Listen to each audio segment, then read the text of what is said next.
కర్నూలు జిల్లా పత్తికొండ నియోజకవర్గం గుడిసె గుప్పరాళ్లలో సర్పంచుల సంఘం ప్రతినిధులు నారా లోకేష్ను కలిసి సమస్యల్ని విన్నవించారు.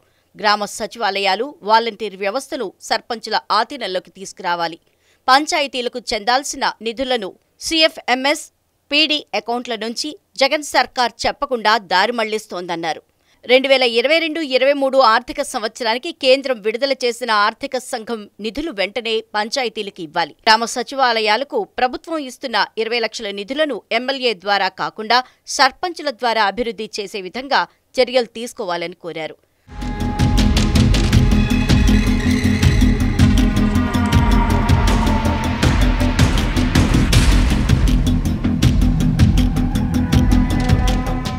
పంచాయతీల విద్యుత్ బిల్లులు, క్లాప్ మిత్రుల జీతాలు పాత పద్ధతిలోనే రాష్ట్ర ప్రభుత్వం చెల్లించాలని, జాతీయ ఉపాధి పథకం నిధులను ఉపాధి హామీ చట్టం ప్రకారం గతంలో మాదిరి సర్పంచులకు ఇవ్వాలని లోకేష్కు తెలిపారు.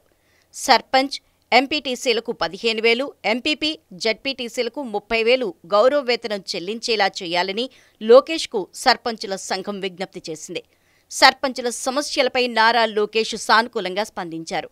73-74 రాజ్యాంగ సవరణల ద్వారా స్థానిక సంస్థలకు సంక్రమించిన అధికారాల్ని సమాంతర వ్యవస్థల ద్వారా జగన్ ప్రభుత్వం హైజాక్ చేసిందన్నారు.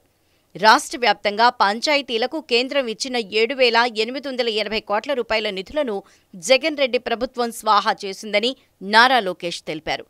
టీడీపీ ప్రభుత్వం అధికారంలోకి వచ్చాక పంచాయతీలకు ఇవ్వాల్సిన నిధులు ఇచ్చి బలోపేతం చేస్తామని నారా లోకేష్ హామీ ఇచ్చారు. సర్పంచుల గౌరవ ప్రతిష్టలు పెంచేలా వారికి 73-74 రాజ్యాంగ సవరణల ప్రకారం అధికారాలిస్తామని లోకేష్ హామీ ఇచ్చారు.